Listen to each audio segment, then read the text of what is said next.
Live, I think. Hello, heroes. Welcome today.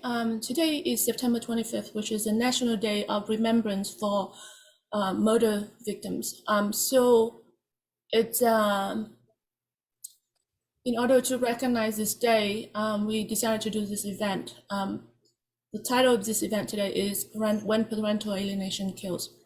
So before we really go into it, I wanted to let people know that what we are discussing today can be very triggering. It's very disturbing. There's a lot of really, it's a very tragic story. So really discretion, your discretion is advised. So, if you think that this is going to be triggering to you, I would say please don't watch it. So definitely be careful when you're watching this. See if you can have people that support you around you, things like that. So anyway, my name is Petra Deeter, and today I wanted to interview Rod McCall. He's right here, and to share his story. He is he's an alienated father who tragically lost his son, who was murdered at 7 years old by the alienator. And so it's a really rough, really difficult story to be talking about. So I wanted to give you guys an ending first, and then we'll go in and really kind of break down and see what's going on with that situation. So hi Rod, thank you so much for willing to share your story. You're very brave, and really I'm so sorry for what you went through. I don't think there's the right words at all to really say to people that have lost their family. Well, I- no problem. Thank you for taking the time to share my story. Thank you. So I can, I have the impression that is live. I think I can see that there are people watching. The problem is, this is a problem with my system for some reason, is that it never show me, or it usually kind of lag in showing me if people are saying something in the chat room. And so I can't tell if, so I don't want us to go like too far before we know that the audio is working, because I have had situation where I spend quite a lot of time on talking about different things and then people are like, oh, we can't hear anything. So if somebody could just let me know in the chat where you're calling in from, and also if you can hear me. And I'm still trying to figure out if this is actually live. And I think there's a feedback is that you have a speaker somewhere, a second speaker or something, because I seem to hear myself through your side, I think. But let me just see if this is live. Okay, I see Caroline. Caroline said I can hear. Um, and Samantha said my heart go out to you immediately as I'm the mother and bit going on at it on the other end. Caroline said calling from Oregon. Marlene said I feel like my son is dead. I have grief for him as he was. Thank you so much. So yeah, I think it's working. It's weird that my system always does this thing. But anyway, hopefully it's gonna show up soon. Okay, so I think what we would do is maybe we'll give a brief summary of your story, and then I do have a structured set of questions to go through, because I do want to apply the five-factor model that people normally use, like the forensics model to break down and diagnose parental alienation. So, let's go through a summary of your situation, like what happened, and then we'll go through and talk about the 17 alienating strategies, and then we're talking about if there was any of the eight manifestation of alienation in your son, like in the behavioral manifestation, things like that. So yeah, so let's like yeah, please tell us what happened. Let's just summarize your story. Okay. Well, uh, not sure exactly how far back, but we can go to filed for divorce. Well, she filed for divorce in March of 2010 while I was out of town. She kind of surprised, took our tax refund for the year and went and hired a lawyer. And she said, well, we're going to make this amicable. And kind of like, well, that, okay. Anyway, I had gone to visit my parents, came back, and she was in the process of packing all my stuff. and said, I got you a storage shed. So I moved a bunch of stuff and here's the rest of it. It's kind of like, wow, okay. So anyway, it started out okay until I started beginning to ask questions about what she was doing. She had a boyfriend move into the house about 10 days after she, booted me out more or less. And the first couple months was it was rough on Eric. I was trying to, because he was in kindergarten, and the whole idea of mom and dad splitting was kind of a tough on him. But it just, so by the time we get into summer and visit, all of that, things were going, I thought, okay. And then by the time we get into fall and school starts, he's in first grade. Well, then things begin to fall apart. She's, playing all kinds of games, won't let him bring his toys or clothes. She says, well, you need to go buy him clothes. You need to go buy him toys. And what's your house or what you have is at your house? What is it? Everything else stays with me. And which was kind of frustrating because she was a college professor and I was a high school teacher, and she made a lot more money. And so it was kind of frustrating in that respect that I was trying to start out again with nothing. And anyway, then in October, I get a phone call from CPS, and they wanted to interview me. So I go down to visit with them, and that's when I first learned that she was making, or Eric had made a claim of sexual abuse. And it was kind of like, whoa, where's this coming from? And How long is this from the point of divorce, of her filing for the divorce? she filed for divorce in mid-March of 2010, and then this was the first part of October. Okay, sorry. So in the chat room, I think some people said this has been frozen. Tiff said frozen. Nichols said cutting in and out. Guys, are we still streaming? Okay. Did you lose any audios or videos or anything?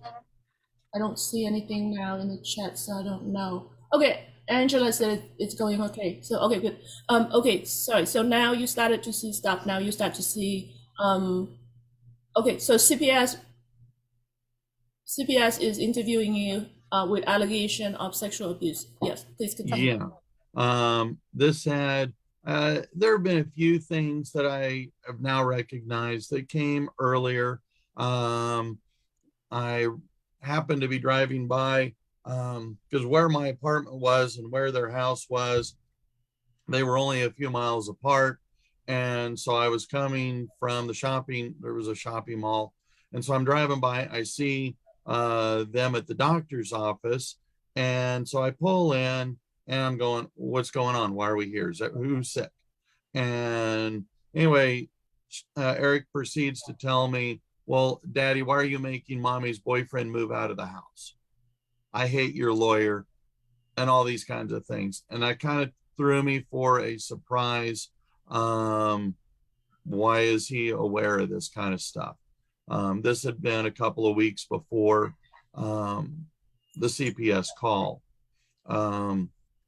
Anyway, so the CPS call comes, I go in, I explained to them that his mother had made, she had made a claim earlier back in January, or early, I forget exactly, pardon me, it's been 11 years ago. Anyway, she had made a claim and about that I had spanked him so hard that I left a palm print on his butt. Well, they investigated, and even Eric could not corroborate that story. So I reminded them of this, and I told them, I said, she has a background in this. She has a background in policing. She was a police officer. I said she has a master's degree in psychology. She has a master's degree in sociology, a PhD in criminology, and she teaches classes at one of the local universities in victimology. I said, she's playing a game here. Well, the CPS worker was a young girl, I don't know, 23, 24 years old, right out of college and no life experience. And she didn't believe me. And so this was on a Tuesday. On Thursday, they went and interviewed Eric at school. I get a call Thursday evening saying that effective immediately that I was no longer able to go see Eric, that my visitation had been put on hold. And I go to work on Friday and am brought in before the principal, and he says, we're going to let you go effective right now because of these investigations and allegations. And I'm going, wait a minute, what about due process? He goes, look, this is what we got to do. And so I went on paid administrative leave, and I stayed that way, well, for a while. In fact, I never set foot back in the classroom the rest of that school year. Anyway, we have our first court date in December of 2010. I hadn't seen Eric. And so we go before the judge. It's, I don't know, a week or two before Christmas. And at the end of the hearing or the day-long trial, the judge basically says, I grant you your divorce. It's a 50-50 custody. And then, and so I was supposed to have possession of Eric because of the rules in Texas that particular year I was going to get him from, she got him from before Christmas through the 26th, and I would get him then on the 26th through New Year's. And anyway, I then get informed by her Christmas Eve, Christmas Day, I guess it was Christmas Day, that she had taken Eric to Children's Hospital down in Dallas because he was threatening either to kill himself or kill me if he had to come and visit. This kid's 6 years old. What does he know about suicide? What does he know about murder? So I was really shaken. He winds up spending an entire month at Children's Hospital down in Dallas. And anyway, we finally, my lawyer files for an emergency hearing. While we're waiting on that, the grand jury comes back because I had been arrested based on these claims of sexual abuse. And so again, because I was arrested, I was given the grand jury hearing, and the grand jury actually deny, or it's what they call a no bill. You can either indict and you go off to trial, or no bill. And no bill means that they they didn't believe the evidence, that there wasn't anything there. And so they dropped the charges, case dismissed. Well, we couldn't bring that up. The judge says you can't bring that up. Anyway, we go to hearing. By now we're right around Valentine's Day, and the judge says, after the hearing was over, he says, look, the boy needs to see his dad, and the dad needs to see his boy. I reinstate visitation effective immediately. And this was on a Thursday, and so visitation for the weekend was supposed to start the next day. And so, having not seen Eric for his birthday, which was Halloween, or for Christmas, this was the first time I'd seen him in 4.5 months. And so it was really nice.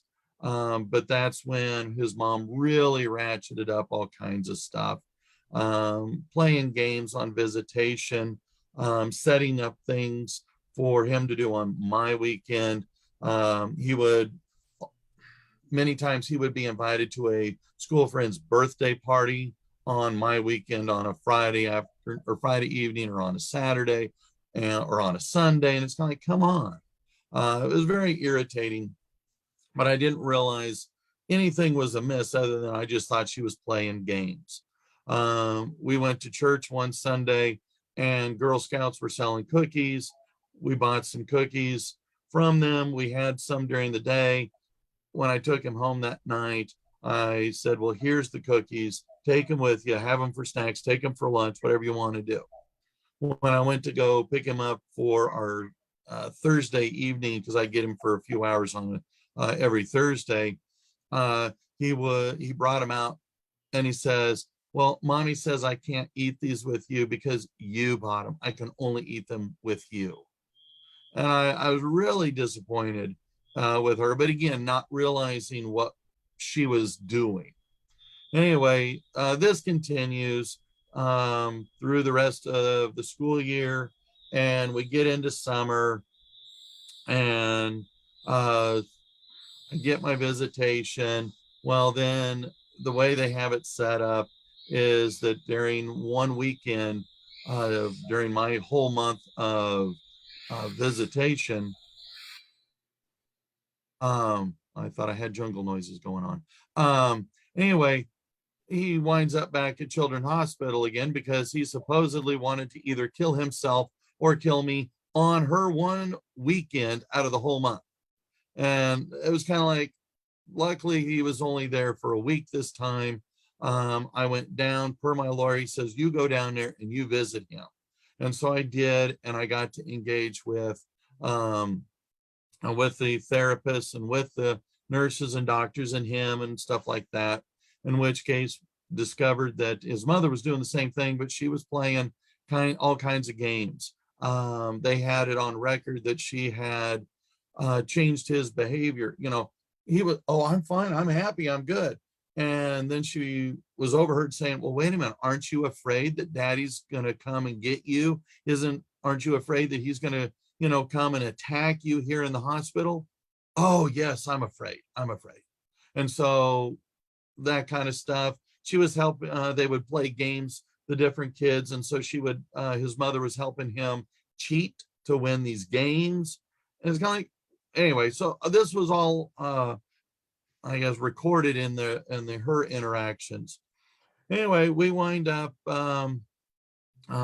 school starts, he goes off to second grade, and we were supposed to have our final trial. Well, we had a jury trial. She had asked for a jury trial because when the judge came down and granted us our divorce, she had filed an appeal, and the judge goes, ooh, you know what? I'm going to scrap the whole thing. Let's start all over again.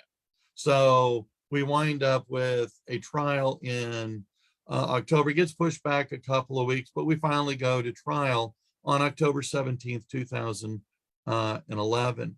And the jury trial was all about parental rights. She had filed a request or filed orders to terminate me for my parental rights. And my lawyer says, oh my Lord, that's the craziest thing. And he says, I would never do this, but she opened the door. So we're going to walk right through. And he said, we're going to file the same thing on her. So there was a jury trial to decide basically who was going to be Eric's mom or dad. Was it going to be her? Was it going to be me? Anyway, it took all week. And Friday, it was morning, it was around 10 o'clock, 9:30, 10 o'clock. The jury was called in. Eric was supposed to have been at school. And when I called that morning, the principal had said, no, he was kept home, they were told he was sick. And so he was at home with her mom and dad. And I was very concerned as soon as Eric had an amicus attorney. And so they both walked in towards the courtroom at the same time. And I told both of them, I said, look, Eric should be at school, but he was held home because he was sick. And I said, I'm really worried about this. I said, I don't like this because I felt that school was a safe place for him. Anyway, we go in, we hear the jury comes out, and in a ruling of 11-1, the jury rules in my favor. They strip his mother of her parental rights. And so, feeling very elated, my lawyer came out to me and he said, go now and go get your son. And so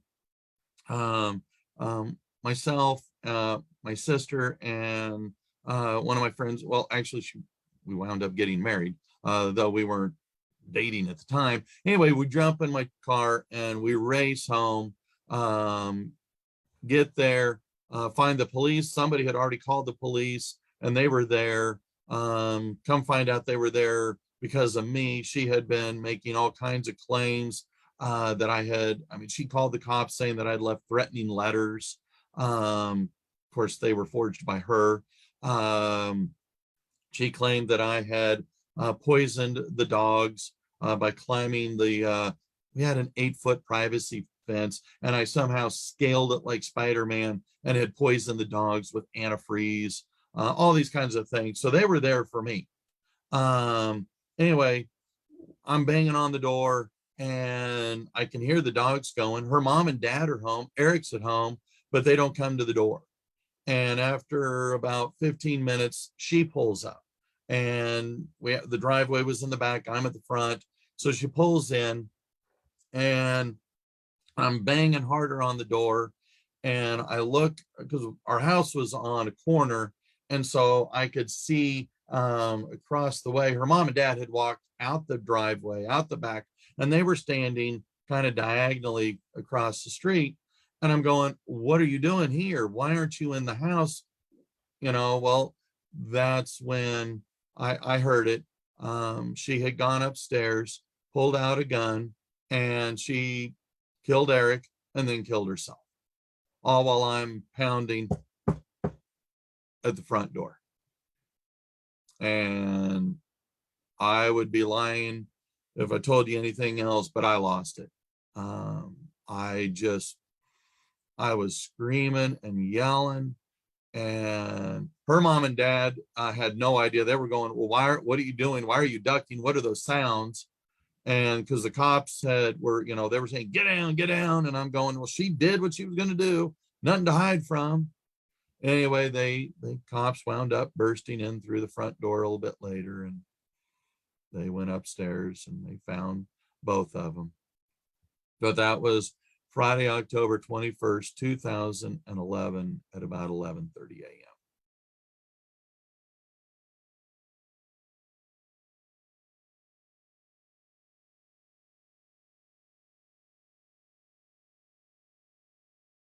I can't hear you. You're muted.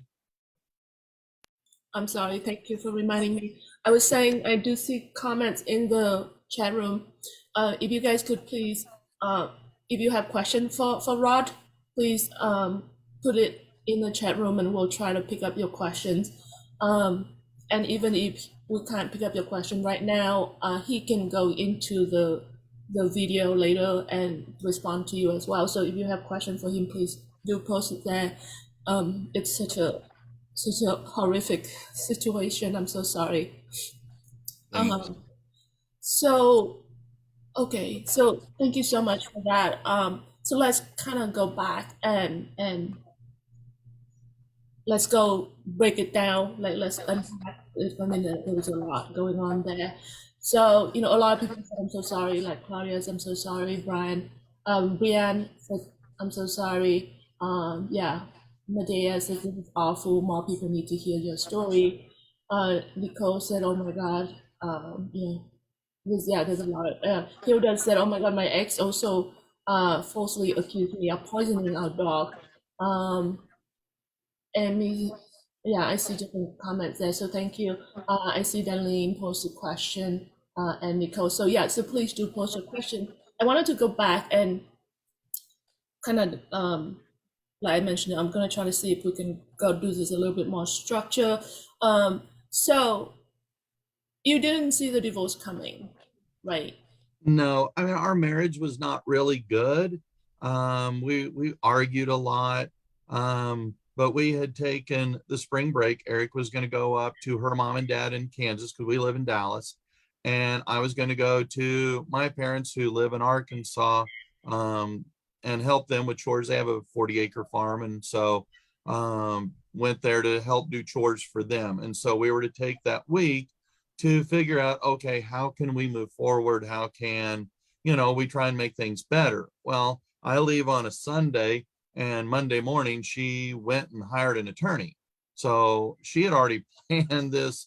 And I was really caught by surprise with the divorce part because I thought we were going to try and work through this. Right. So the so And then she packed your stuff and put it in your storage, essentially kick you out of there. Was that like, was that your house, like together? Yes, yes. We had bought that house when we moved to Texas in 2002, and that was our home. That was the only home that Eric had known.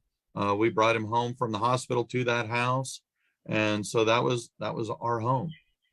And yet she kicked you out without,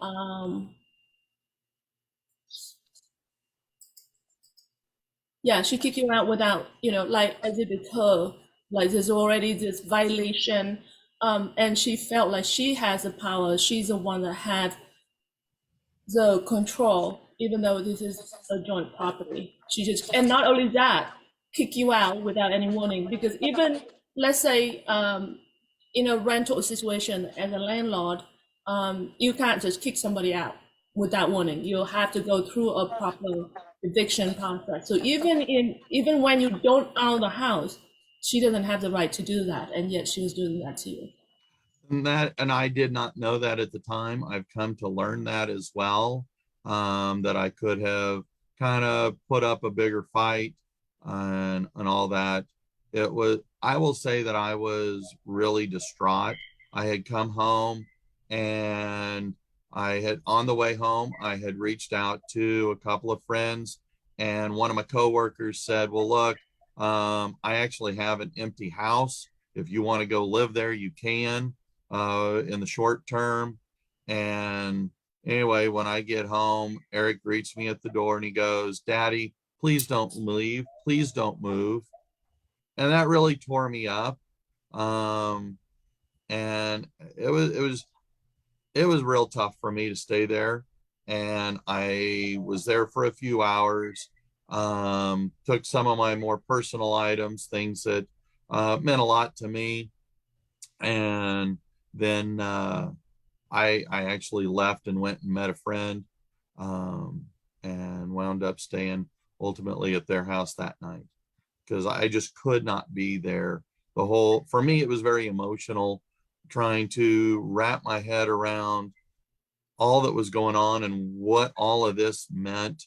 Um, And, it was just, and it's horrible. I'm sure at that point you felt like this is the most horrible thing ever. You never knew how much worse it could get. oh, that is true. I thought that was as bad as it was going to get. And I was wrong. Yeah, it's just horrific. Like that's a problem with alienation is it's so shocking. It's so insidious and so like just as there's not enough words to describe the tragic and destructive nature of this thing that a lot of people that don't understand this, they don't get it at all. They don't, and I see this a lot when people would describe the situation that they go through with alienation. A lot of people just go, "No, that's not possible. That's against the law." Why can't you just call the police, or why can't you just this, or people just think very simply. They just think that no, you must be lying. There's no way. It's crazy. It's shocking how outrageous these stories are. So, okay, let's go through. For people that are not familiar with, there's a five-factor model. It's a forensic model for diagnosing parental alienation. You can find this in a lot of different materials, but this was originally developed by Dr. Amy Baker as a four-factor model, and then the PASG, specifically Dr. William Burnett, add another factor into it, so now it's become the five-factor model. And you can find this in, for example, parental alienation, science and law. You can find it in paper by Dr. William Burnett. And we also have a book. I have a book on Amazon. It's called Diagnosing Parental Alienation, the five-factor model workbook that help you break down your case information using this model to break down the case. So, Beyond said, what's the fifth edition? The first edition is actually that the child is showing rejection of the parent, because before that there was not that requirement, or she didn't think about that particular factor. So if the child doesn't reject you, and you still have a good, loving relationship with your child, that means the child is not affected by parental alienation. So you can't use that model to diagnose and say that the child is alienated, basically. So the model was developed to diagnose the child. Now the model is being applied to diagnose a relationship. So in this case, it's a little bit different. But anyway, so there's a 5-factor model, and one of the factor is about the behavior of the alienated. And Dr. Amy Baker developed this 17 main strategies that alienators use in order to alienate the child against you. So we're going to go through these 17, and let's just check the list to see how many of this was applied. So the first one is bad mouthing. So the alienator bad mouthing about you to your child. We can clearly see that happen in your case, right? So Mhm. we see that Eric somehow had developed this image that you sexually molested him. Um, what are other things that you have saw in terms of her bad mouthing you to, not just to Eric, but also to other people? Well, we had some friends, and she did her best. Neighbors, okay. For example, like I said, we lived in that neighborhood for well, better part of 9 years, and I was the one that I mowed the yard, I walked the dogs, I engaged with our neighbors, and she would tell them, "Oh, well, he just up and left me. He got tired of taking care of me," because she had some legitimate medical issues, and so she was telling him that I just up and left one day. Even though And she's the one that initiated this. that is correct. But she mentioned that to multiple neighbors that lived near us that, they knew me. Some of her coworkers, she at the university, that we knew because we go to some of the social functions, and she would say the same thing, that I left her, that I used to beat her, smack her, stuff like that, which was about as far from the truth as possible. Yeah. So, and this is not just things that we are getting from your perspective. We even see this in the hospital, for example, like the hospital, which is a third party, observing her bad mouthing about you to your son in front of other people by saying, "Oh, daddy come and attack you," for example, right? We see this translate into you losing your job because this bad mouthing now go into your job, and you see it in court. She bring it to court and CPS, right, getting them involved. So yeah. Okay, so the second thing is limiting contact. She was trying to limit your contact with Eric, and obviously we see this through a lot of things. She clearly went and tried to rip your parental rights through the court system, through false allegation, um, through allegation. And Michael, I saw your comment in the chat room. I'm going to respectfully ask you to leave because we do not support the kind of bad mouthing of the people that we respect, the expert like Dr. Amy Baker and other people. So if you are not believing what we are believing in, please don't be here. This is not the place for you. I'm sorry for the interruption. So anyway, so she's trying to take the rights away from you. I apologize, kind of lost my voice. And then you also see that during your parental time, she tried to plan out these different things to distract him, to try to get him to not want to be with you, right? And then she trying to limit your contact by, I forgot, taking him somewhere. Like, yeah, help me here. Like, what are other things that she's done to try to limit your contact? Well, she would, like I said, he went to Children's Hospital twice. Um, she would call him Sunday afternoon and say, "Oh, well, what, as soon as you come home, we'll make cookies, or we'll go to the movies." Things that she will, that he would like to, again, by, he's 6, he's 7. It's easy to bribe a child at that age. And so, they would hang up the phone together, and he'd go, "Daddy, I want to go home now. I want to go home now." and it's 2:30, 3 o'clock in the afternoon. I had him until 6. I'm Right. going. And so she would do these things frequently. Or, hey, we bought a new toy, a new game, a new something. And so that way to entice him to want to come home. All kinds of games like that frequently. Right, right. Yeah, and I'm sure we've seen like a lot of parents. I'm curious, like if this happened to you, but I know I've talked to a lot of parents where this sort of thing had happened to them. It's like it's always something to bribe the kids, like try to make it seem like your time with him is not as fun, and their time with him is so much more exciting and more fun. And yeah, really trying to undermine you and your relationship with your son. Okay, the strategy number 3 is interfering with communication. So interfering with your communication with Eric.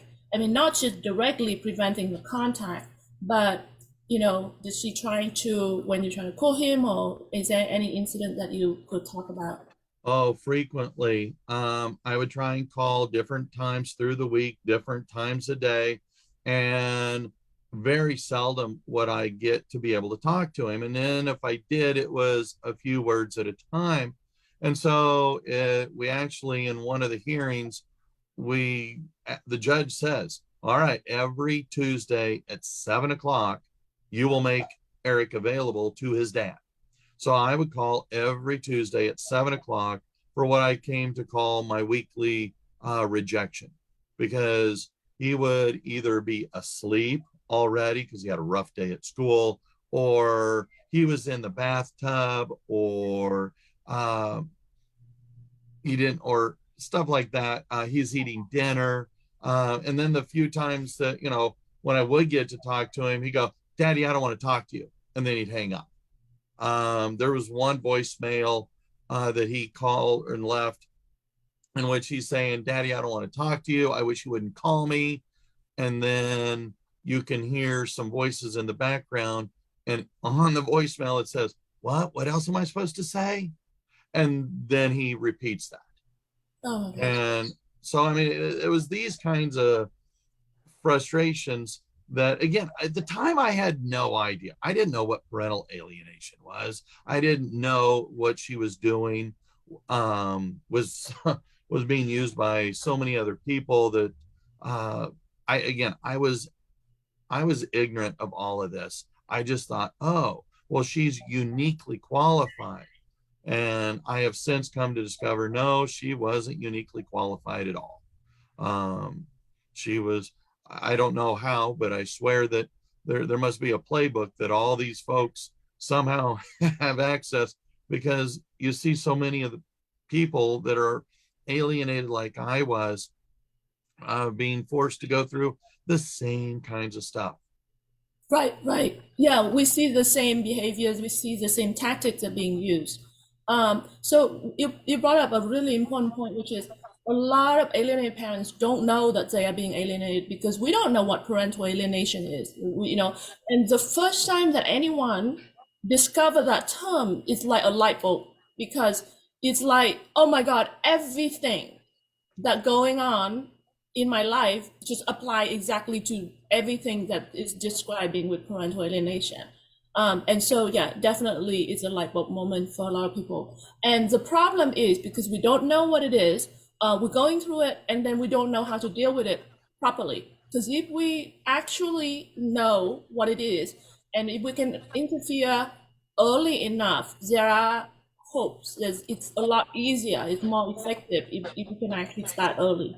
For my personal case, I think it was going on for more than 10 years. But I just kind of ignore it. I'm just going, oh, it's just stuff. Like you said, they're playing games and until it gets so bad that you just go, you had to face it. And then when that's when you realize, and it's kind of too late kind of thing. Luckily, I was in the sort of a lucky situation, but nevertheless, it's, parents don't know this. And this go back to the lack of widespread awareness. And this is what we need to change. We need awareness at all levels, for the public to recognize that this is a problem, and this is what it is. And for all the professionals, all the system really need to change. We need all of this. So okay, so we talk about bad mouthing, we talk about limiting contact, we're talking about interfering with communication. And then also interfering with symbolic communication. So symbolic communication is, for example, preventing him from having Rod's photo, for example. But in particular, we saw the incident about the cookie, the Girl Scout cookie. It's like, oh, this is what your dad gave you, so therefore you're not allowed to have it here. Like it's preventing symbolic communication, like anything that signify the the good relationship between you and your son is being prevented. Um, are there other examples that you could add to symbolic communication? Sure. She would, okay, she said, well, you can't have clothes. And so I made a big stink about that, going, look, he's got a closet full of clothes. I think you could part with some of his shirts and shorts and pants and underwear and socks. Um, it's not that big a deal. I ain't asking for a lot, just, 3 or 4 each time. Well, so what does she send? She sends cut off sweatpants that are made into shorts that were way too small, clothes, shirts, everything that was way too small. And so she sends that. Her brother gave Eric some kind of game device, and he wasn't allowed to bring it over because, well, Uncle Steve, he got that for me. And mom says all that needs to stay with me or stay with mommy. I can't bring that with you or with him. Anyway, it was just very aggravating, these kinds of things. Eric, okay, I'm a big reader. I love reading books, and I truly believe that reading books to children is a super important thing. And I mean, going back to when Eric was being bottle fed, I would read him storybooks, and we had a collection of several hundred children's books. And I asked her, I said, can you send, some of these books so that I can read them, stories when we go to bed? No, sorry, can't do that. Those are his books. They need to stay here. So I don't know. Those are some things I can think of off the top of my head that were commonplace. Yeah. So, and I do see Monique said personality disorder. We'll go into that a bit later, but definitely is a situation here. Okay, so another one is withdrawal of love. This one is a little bit harder to prove because this is what happened behind closed doors. So, what it is to do with when the alienator will make the kids feel like if the kids doesn't listen to them and doesn't uh, play along with this campaign of alienation, they will stop loving the kids. The kids can feel it, right? So this is harder for you to prove as an outsider or especially as an alienated parent because this is what happened behind closed doors. I'm just curious though, in your case, do you know of the Oh, situation? yes. Okay. We actually had recorded evidence. The visits, the exchanges were becoming a little more controversial, and she would always come with somebody. And when I would go to pick up Eric, he would throw a temper tantrum. No, I don't want to go. No, I don't want to go. Don't make me go.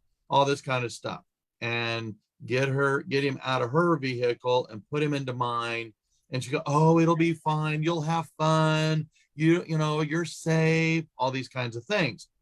We wouldn't even get out of the parking lot, and he was back to normal, like he was. He wasn't afraid. He was putting on an act for her. And so I started having people come with me to these exchanges, and they too would film it. And they would film, and they testified at our trial that indeed he put on a show.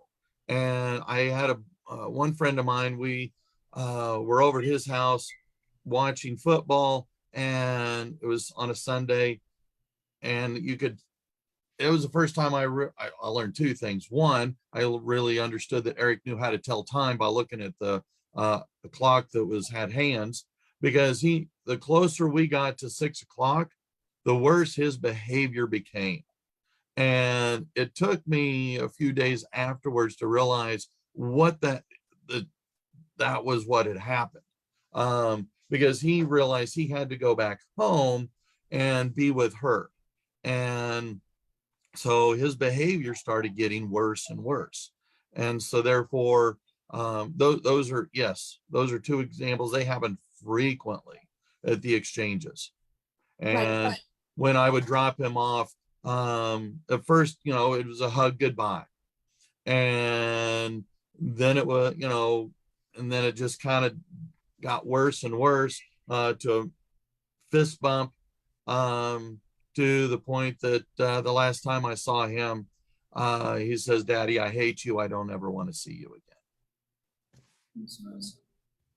What you brought up about how at the exchange time or closer to exchange time, it's usually the hardest time. It's something that I call the freestyle cycle of alienated children. And for people that are not familiar with this, I did have a video. If you find it on, you can find it on our YouTube channel as well as on our VictimToHero Facebook page. If you look at the videos tab, I explain a lot more detail about it. But essentially, what it is that the children are being influenced by the alienated. So around the exchange time, custody exchange time, the kids throwing up tantrum and all that because they're trying to follow and listen to the alienator. But then once the kids with you, they start to warm up, they start to become their natural loving self, their authentic self. So now they can actually enjoy themselves with you and have a good time. And then when it come back to the time that they have to go back to the other household, they now start to realize, oh, I have to play that role again. I have to reject this parent. I have to be cold. So they start to freeze up again. So now you start to see all this tantrum and all this difficult behavior or withdrawal or rejection, things like that. You start to see it closer to the pickup time or the exchange time. Now suddenly you can see, like with the case with Eric, now 6 o'clock being the exchange time, he start to become more difficult, and then you deal with that freezing again. So it's like a freeze thaw cycle. So really, the longer you have time with your children, meaning if you can schedule it so that you actually have a long block of time with your children, it's better for alienated children because they have time to come back to their authentic self. And the longer that time it allows you to rebuild your relationship with your child, and also reinforcing critical thinking and empathy, that kind of characteristic that's really important for children to overcome alienation. So yeah, so really having that long time is very important. So when you go to court and fight, really keep that in mind. Hilda said, can you repeat that? This is called the freeze-thaw cycle of alienated children. It's something that I came up with. And if you look into our videos tab on VictimToHero Facebook page, or maybe on our YouTube, you also find it. And it's called I call it freeze-thaw because the children freeze up when they with the alienator. They don't have any love for you, they reject you. And then when they actually finally have time with you, they thaw out. And then they now become warm and loving and become their authentic self. And then as the time comes and it's become closer to the time that they have to go to the alienator, they freeze up again. So now they cold and rejected and withdraw and that kind of things. And so the longer time you have with your children, so if you do even like, let's say 50-50 or whatever the time scale that you have when you go to court, you wanted to ask for the longer block of time instead of like 1 day on and 1 day off, for example, because you don't have enough time for your children to thaw out and become warm. So if you could go, okay, like let's say even if you have like a whole week, and then they may have 2 or 3 weeks, but you have a longer time, then you have time to rebuild, like let your children become warmer, and then you have that time to build these traits that are really important for children to overcome alienation. And so those traits are like critical thinking, empathy, honesty, like there's a list. So and there's certain things that you can do to essentially help your children to defend against alienation tactics that was put on them. And then also it's a time for you to now to rebuild your relationship with your child, to make it stronger by there's different skill set in that.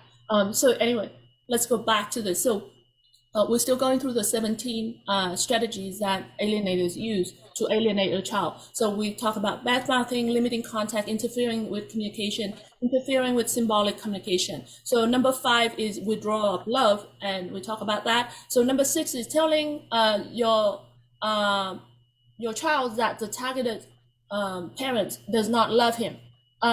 So clearly she have said things to Eric saying that you don't love him, because she said things like, and we saw that with the situation at the hospital where she said, your dad's gonna come and attack you, right? So we see that clearly she said that you molested him, sexually molested him.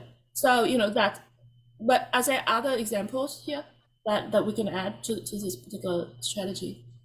I did not know this at the time. I learned this after Eric had died. Some of her friends had come forth and shared different things, but if Eric would come home on a Sunday and talk about things that we had done that weekend, illustrated any sense of happiness that we did something fun, she would go into a hysterical reaction, screaming, crying, acting out of sorts, saying, "Oh, you don't love me." And as a consequence, the only person that could comfort her would be Eric. And so it didn't take him long to figure out, couldn't say anything, that what we did was fun. Right, right. This is actually very typical, and this is later we'll go to that strategy, and I'll bring that up again. Okay. So yeah. So definitely there's that, and then strategy number 7 is forcing the children to choose. So this is one of those things, where she making it difficult for him to express that he loves you, that he had a good time with you. So you're forcing him to make. Some parents actually literally go outright and said, what is it? You either go with me or you go with him. You know, you have to pick. I'm not gonna be in the middle, right? So there's some parents that actually come out literally do that, but some are a little bit more subtle through, like you said, throwing tantrum and crying and make it feel like Eric is the only one that can help. So there's that. Okay, number 11 is asking the children to spy on the targeted parent. Did this happen to your kid? Yes, he did.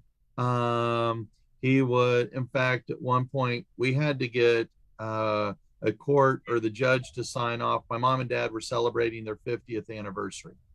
And of course, they live in Arkansas. And so we had to go from Texas to Arkansas. We get there, and Eric says to my mother that, "Well, I don't think I'm supposed to be here. That, mommy says I'm not supposed to have come. I think daddy's breaking the law." And she told him, "No, everything is fine, that, permission had been given and that he was safe to be there." And he goes, "Oh, okay." And he marches off. I think there were, let's see, spine. There were times where I would ask Eric, "Hey, what'd you do at school this week?" "Well, hey, how are the dogs?" Because we had several dogs. And he goes, "Daddy, mommy says there's just things I can't tell you, that it's okay for mommy and I to have secrets from you." And so, he was supposed to, it's standard language. She did not drink. I don't really drink hardly at all. Occasionally a beer here or there. But in both cases, we had paperwork that said we were not supposed to consume alcohol while Eric was in our possession. And so my sister and her husband had come down to visit, and they were drinking out by the pool, and he was going, "Ooh, drinking beer. I got to tell mommy." And my sister goes, "Well, one, that's not your dad's, that's mine. And why do you got to tell mommy anything?" Yeah, So those right, are examples that I can think of, again, off the top of my head. right. So yeah, clearly he was tasked to watch you. He saw that as his job to police you. So I also forgot earlier when you said, at the exchange time, and she would pretend like she's a good guy. So she said, "It's okay, you can go to your dad. You're gonna be safe," right? This is actually, it's really bad for a parent at exchange time to say, "It's okay, you're gonna be all right. You're gonna be safe." It's actually implied that the other parent is dangerous. That, ooh, I need to calm you down. I need to assure you that you are safe. It's really actually the opposite of being the good guy. But she playing that role, and then Eric obviously knows that his role is just like, no, no, I don't want to go. I hate him. Blah blah blah. Right? That's a problem. So I do see a lot of questions. So like for example, asking for her diagnosis and mental health issue. I saw Carolyn said exchanges should be through school or daycare, and that could make it easier. Actually, a lot of alienation cases, even with exchange at school or daycare or the police station, that didn't help because you I mean, it's a good idea. I'm not saying that it's not. It's just when you deal with people that are blatantly going on their campaign of alienation, they will do all sort of things. And we've seen a case that, yeah, the exchange was supposed to be at the center, and then the alienator is supposed to drop the kid and then leave the site, and then half an hour later the targeted parent is supposed to pick up the child, and yet they still create problem. They're hanging around even though they're not supposed to be there, and eventually they cancel the place and refuse to do the exchange there. So they're very blatant, going against the law, going against the custody order. So yeah, definitely do whatever you can, like ask for it, but I'm just saying it's not a foolproof solution. Okay. Around here, a lot of the or here in North Texas, the police departments are begging, please don't use us as an exchange site, because it creates a potential negative role of the police in the eyes of children. And police can't do anything anyway. So they, around here anyway, they asked, don't come to the police station. And we did actually do some exchanges. Mostly we met at a Target parking lot because it was halfway between my apartment and the house. But we would also had some exchanges take place at school, and Eric would pull the same kind of tricks of, I don't want to go with daddy, I don't want to go with daddy, and make a scene at school. And of course the teachers were kind of at a loss on what to do. So it created some issues. Okay. Rael asked a very important question about the police. Let's deal with that a bit later, and that's actually a very important point to do with the interference of child custody. So, Rael, if I forget later, please bring it up. It's actually a very important point. Okay, so okay, we up to number 11, which is asking the child to spy on the target parent. Number 12 is asking the child to keep secret from targeted parent, and this we already talk about, which is the situation where Eric said to Rod here that, hey, mom said that it's okay for us to have secret. That means that there are things that she specifically asked the child to not share with you. So we have that example. Are there other examples that we should add to this particular strategy? No, just that he would say that on different occasions. Yeah, Well, I can't tell you that. Um, so right. And then number 13 is referring to targeted parents by first name. So essentially trying to undermine your role as a parent. So instead of, calling you dad, like asking Eric to call you Rod. Did this happen or? this is one that he never did. I don't think that his mother thought about this as an idea, or she may have pushed this one as well. But this is the one that I did not have. Right. And by the way, there are these 17 common strategies that alienators use. You don't need all of them to apply to prove that parental alienation happened. Even just a few of them is sufficient to show. And a lot of the time, a lot of these is very hard to get evidence for um, because a lot of this happened behind closed doors. So you don't have a way of showing it. So it's a lot harder for you. Okay, I do see. I do see Jesse share the 17 strategy that was republished by Ashish Joshi. Yeah, like I said, this was developed by Dr. Amy Baker and then the Parental Alienation Study Group, the PASG, and then, it's then republished by a lot of different people. Like even for us, we have a book on this of, the workbook for the five-factor model to diagnose parental alienation. Okay, so, and by the way, with Eric's situation, Eric was young. He was like 6 years old. So as a 6 years old child, the child is a little bit more innocent. So they will tend to just kind of say it out. So you actually have more evidence. A lot of the time, the child, and the sort of it seems that the most likely the age that the child most likely being affected by alienation is around teenager years, especially from around like 13 to 16, 17 is when they're most likely to get into severe parental alienation. And in that case, the kids are teenagers, so they're smart enough, so they know to not say things. So it's actually harder for you to find proof or evidence of this. They won't go and say, "Oh, I'm keeping secret from you," or this and that, right? They're a little bit sort of more sophisticated as a victim. And so unfortunately it's harder for you to see. With Eric's case, he was a little kid, so kids tend to just say it. Okay, so then but actually, yeah, so back to this strategy number 13 is that we have seen a lot of the time parents would deal with this where the children would then call them by their first name or call them by some kind of nickname that very, really demeaning nickname.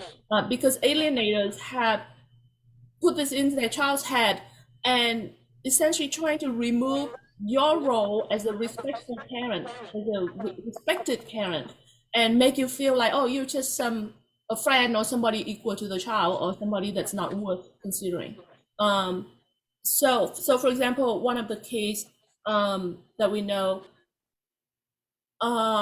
this happened to the target parent's new partner. So, the alienated mom got married to a new husband. His name's Doug.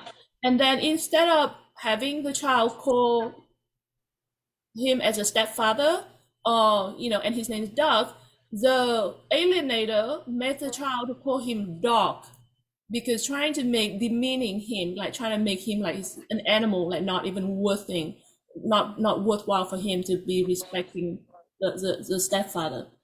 Okay. Okay. Number 14 is referring to step parents as mom and dad and encouraging the child to do the same. So I was wondering, so in your case, the alienator, your wife, your ex-wife, had a boyfriend, a live-in boyfriend. The boyfriend moved in. Did Eric call the boyfriend mom or dad? I mean, dad. I don't I don't know. I know he referred to him as Mr. Sean, Okay. but Yeah. I don't know. In my presence, I don't recall him ever referring to him as dad, just as Mr. Sean. Yeah. Okay. It's actually very common is for alienators to make the children call their stepmom or their stepdad as mom or dad. And what it is trying to at the same time undermining you as a parent and replacing you with the step parent. So, alienated children will then kind of respect you less, but then call their step parents as mom and dad and like, trying to replace your role. This is a very common strategy and we see that a lot. Okay. Another one is number 15 is withholding medical, academic, or other information, target parent, or keeping the target parent name off the medical or academic or other relevant document. So we see with this situation, with Rod's situation, is that she took Eric to a doctor without talking to Rod and without Rod knowing. And I mean, this is just one occasion that Rod saw. So you said you were going through town and then you suddenly saw him at a doctor office. And so you just walk in and go, oh, what's going on with this, right? So you know that there's this situation, clearly withholding information. Was there other examples that you could share about this strategy? Oh, plenty. I would get medical. She would occasionally send me medical statements that came through the mail, and it's kind of like, when did he go to this? When did he go to that?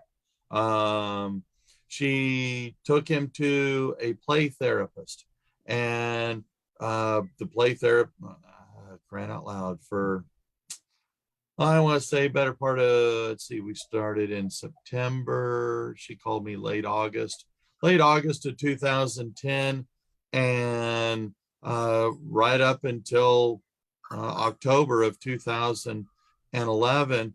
And, she would send me bills, but I wasn't allowed to talk to the play therapist. I even called the play therapist. Well, she called me once. She says, well, we need to talk. Let's set up a time. And that was the last I ever heard from her.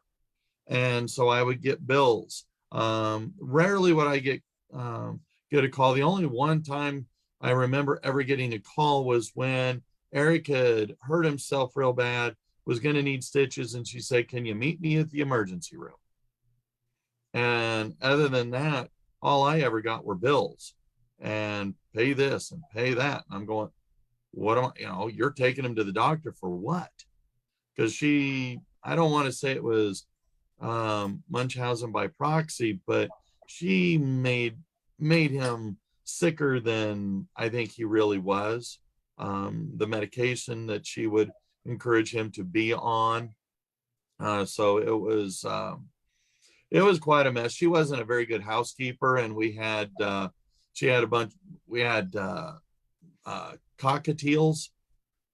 Is that right? Yeah, short little birds. And they were messy, and we had the dogs. And so Eric had breathing issues, mostly because while he wasn't allergic to the birds or the dogs, they generated a lot of dander, and she wasn't a good housekeeper.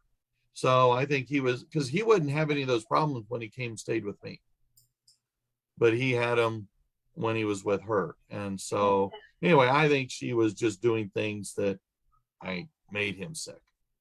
Right. So clearly she took him to the doctor a lot, Yes, but you're not a part of it. You were not allowed to be a part of it. So she withheld this information. And the only reason you knew is because you saw the medical bills that you have to pay. that Um, is correct. Right. A lot of parents don't know at all because a lot of parents don't even get the bills. I mean, yeah, it's unfair that you have to pay, but at least you knew about it. A lot of parents didn't even know.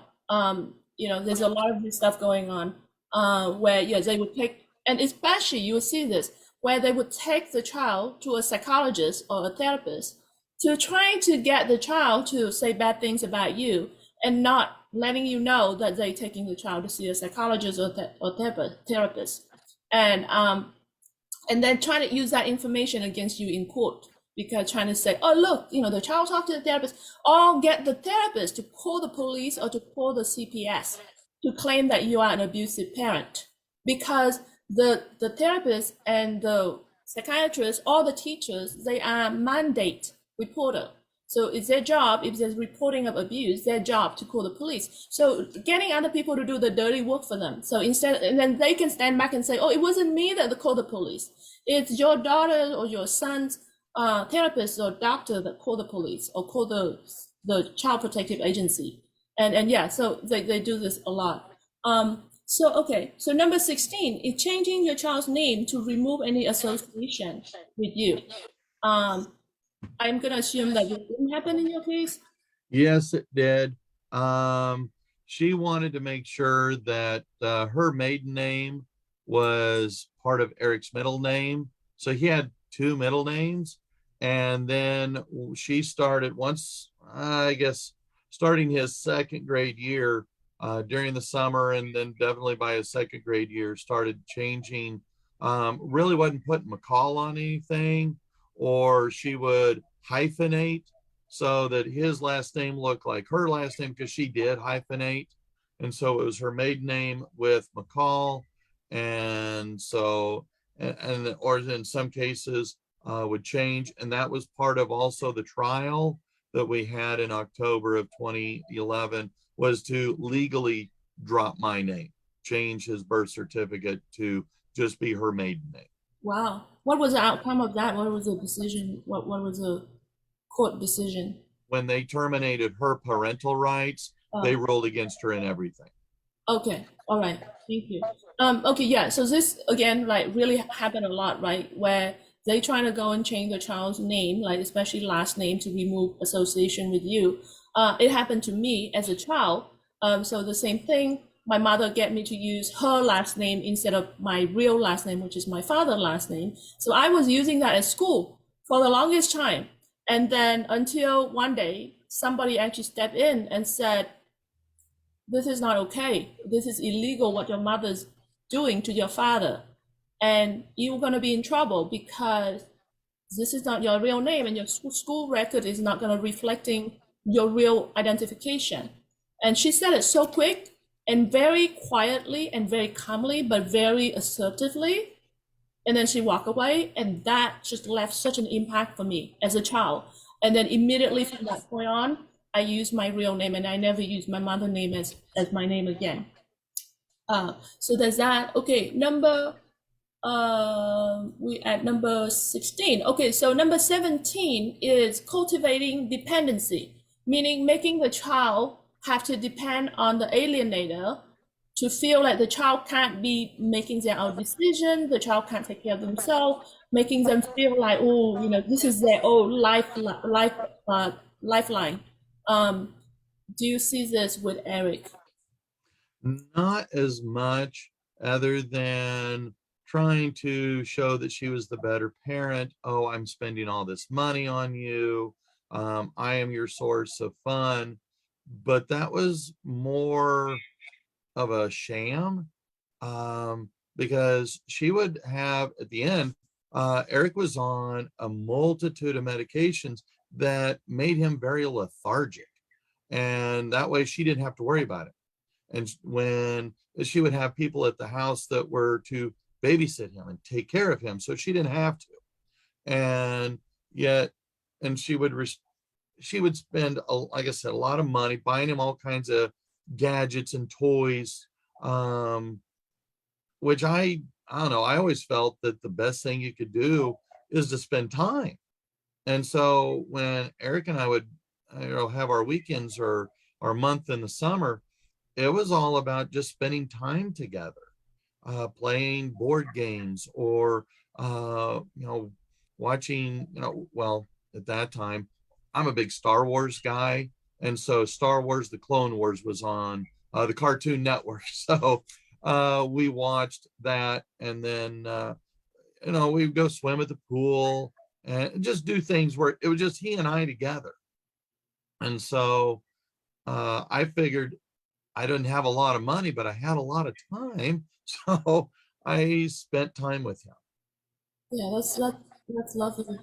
That's the thing. So we've gone through the 17 alienating strategies. We gave some example, and most of this apply to Rod's case, but it doesn't have to all apply to your case. It can just be a few things. And unfortunately, children are very impressionable, species. So it's very easy for them to become alienated, unfortunately. And I know a lot of you have seen a lot of these behaviors in your particular case, and we see it in the chat room, people talking about, changing my child's name and things like that. Hilda said in the court document, my ex eliminated my last name, etc. So yeah, so there's a lot of this stuff going on. We see, yeah, this is very common. So for people that don't know, we do have the list of these 17 on our Facebook page. I think we did post it somewhere on there, so feel free to check it out. But if not, like I said, 5-factor model, you can find it everywhere, like on PASG book, like Parental Alienation Science and Law. We have a book for diagnosing parental alienation, the 5-factor model workbook on Amazon. You can find this on publication. If you have trouble finding it, let us know. We're happy to send you a copy of Dr. William Burnett's peer-reviewed academic paper talking about the 5-factor and how effective it is in determining parental alienation. So yeah, we can send you a lot of information if you need that. Okay, so then one of the things is that, and I mean, just looking at this, you see how traumatic it is for the children to have to go through this. And it really changed the children, unfortunately. A lot of parents will observe that the child was this, loving, alert, happy child turn into this depressed child. And a lot of children will start to go into situations like with Eric, with Eric saying, "Oh, I want to kill myself," right? It's horrible, and some children unfortunately took their life because of this. And then even when it doesn't get to that tragic situation, you see the children that was really academically doing well and happy, that turn into these children that are no longer your children. They lose their empathy. They turn into these people that don't respect the law. Like you said, he trying to cheat in games with other children, things like that, right? And it's really tragic as parents to be watching and seeing your child like this. It's really, really tragic. Okay, so one of the factor in the 5 factor model is looking at the child behaviors, and there are 8 um, behavior manifestation that is most common in alienated children. So I wanted to go through that and see how that apply in this case. And the same thing, your child doesn't have to manifest this whole 8 of this behavior. It can just be some. But anyway, this is one of the framework, and the 8 symptom of parental alienation. So the behavior manifestation. One is a campaign of denigration, meaning the child is essentially, used to be loving and now turning to this hostile and really critical of you. Everything that you do is not good enough. Did we see this with Eric? So much. He would say it when he was with his mother, but he wouldn't so much to me. He would walk into school. His first grade teacher really began to suspect a lot of silliness was going on. I think she saw that it was a bunch of baloney. Lucky for me, I worked in the same school district that Eric was going to school, and so the teachers, they knew of me, and I had a pretty good reputation.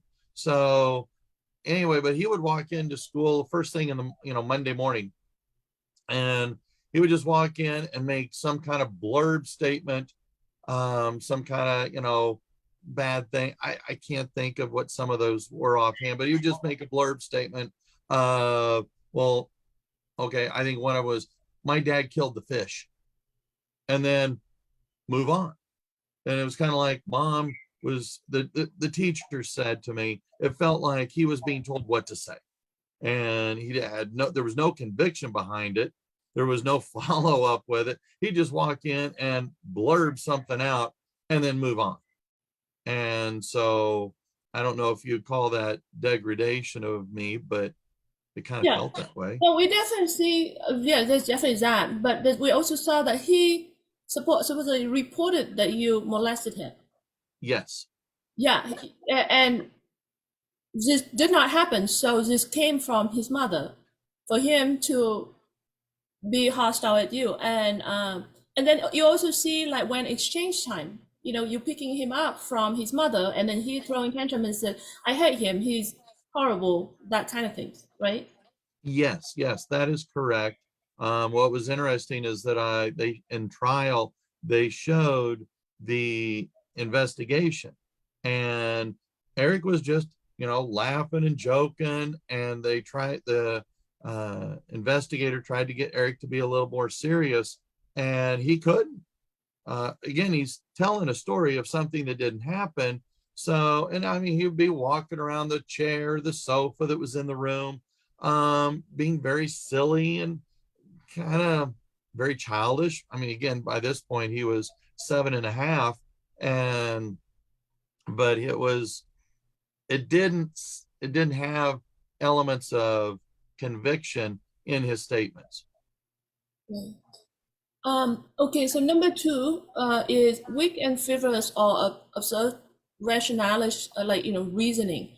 So, saying, for example, "Oh, I don't want to go to dad because, he had bad breath," for example, like some weak and frivolous reasons. Do you see this kind of things in your case where he would make up really not good enough reason to justify any kind of behaviors? And as far as visitation interruption, no, but he would parrot what his mom would say, that, well, I killed the fish or I killed the dog. Because we had a fish that, crying out loud, it was a silver dollar fish that was like 8, 9, 10 years old. It moved from Kansas to Pennsylvania, Pennsylvania to Texas, and then just died of old age. And in fact, it died when I wasn't even at home. But supposedly I killed the fish. And he would bring that up a lot. We had another dog she was 13 years old, and we wound up having to put her down. Well, I killed the dog. It's kind of like, whatever. But he would make statements like that. Yeah, That so the alienator is framing you as a bad guy. When yes, if a kid or if anyone that had normal critical thinking would go, well, if you wanted to kill the fish, you would kill it a long time ago. You wouldn't be dragging this fish throughout this state and feeding it and keeping it alive for all these years to suddenly kill it. Like, the same thing with the dog. Like, this 13 years that you could have killed the dog, but mm-hmm. for some reason you suddenly turn into this bad guy, and then and yet now this thing is being used to frame against you. We see this a lot, where what it is the alienators, they will use some kind of truth, which is the truth is the fish died. So they use some kind of truth in order to ground these lines into the kid's mind. So they use a little bit of truth and then make that truth into something horrific about you. And so because this truth has a little bit of leg, because it has the truth, which is the fish did die or the dog did die, the kid is more likely to buy into that narrative. And so alienators do this a lot. That's why you will see parents, you will see that outrageous lines is because there's a little bit of truth in it. And it may not have anything to do with you, but they use it. And so anyway, so that's number 2. The third behavior manifestation is a lack of ambivalence. So ambivalence is a natural nature for everyone. Is that we look at things with as good or bad, good and bad. We look at things sort of in grayscale instead of black and white, straight black and white. So a normal kid would look at everyone and say, oh yeah, he is great at this and he's not good at this, right? There's a little bit of ambivalence. But alienated children is suffering from what they call splitting. Splitting meaning that they see things completely straight, black and white. The alienator is the angel and the alienated parent is evil. So they have very little sympathy or empathy for you. All they may do, but when they express it to other people, they express you as being straight, evil, and they express the alienator as a straight angel. We see this with Eric's case, as in when Eric was with Rod, like when he's with you, he was loving and happy, but in front of during the performance time, he has to say that you're evil. So it's like, I hate him, I'm gonna kill him, he sexually molested me, right? You're all these evil things. And obviously his mother is a great parent, like, have you ever heard him say anything bad about her? No. To kind of piggyback on what you're saying, when Eric was at Children's Hospital the first time, and he was there for a month, the psychologist wanted to, because Eric kept saying, well, I'm afraid of daddy. I'm afraid of daddy. And so the psychologist wanted to provide a meet and greet for he and I. And so I was sitting in the waiting room, and the psychologist brought Eric out from wherever they were, and he came through the door, and it was very interesting because, and again, I didn't recognize it at the time, but I have since. But he comes out and he was very excited. He was happy to see me. He was smiling, and he started coming towards me, and then you saw him stop. You could see him processing, and then No, I can't see daddy. I don't want to see daddy because that's going to make mommy angry. When the week of the trial, my parents were here, my sisters had come in, and so I'd made arrangements with the principal at his school, and my mom and dad and my oldest sister went to go have lunch with him at school. And so they show up, and the teacher's bringing his class down. He sees them, he runs up, gives them a hug, and they said, well, we're here to eat lunch with you. And he goes, oh. And so then he says, well, just so I forget exactly, basically he says, hold on just a minute. He goes back to his teacher and he tells the teacher, I can't have lunch with them. That's dad's family. I can't spend time with dad's family. It'll make mommy angry. And so the teacher then came up to my parents and sister and retold that story. Oh, wow. And that was the last time they got to see Eric. Wow. Yeah. Really like strip the child of the relationship with half of his support system. Okay, so this factor, this is number 3 in the behavior manifestation. There's a paper that I really wanted to walk through with everyone, so I just haven't found a time yet, but hopefully this week I will try to find time to go in and walk through that with you guys. And the data is so revealing. I can't wait to walk through that paper with you guys to show this particular behavior, like of alienated children, how lack of ambivalence, how they suffer from splitting, and how clearly alienated children are so different from normal children, and also very different from children that have been abused. So we'll walk through that paper very soon. Okay. So actually, Rael said, did the teacher let them have lunch or say anything about this horrible event? No, just that they said that, well, Eric doesn't want to eat lunch with you. Yeah. And, or, well, didn't want to, was afraid to, I think was more of the issue. So they just left.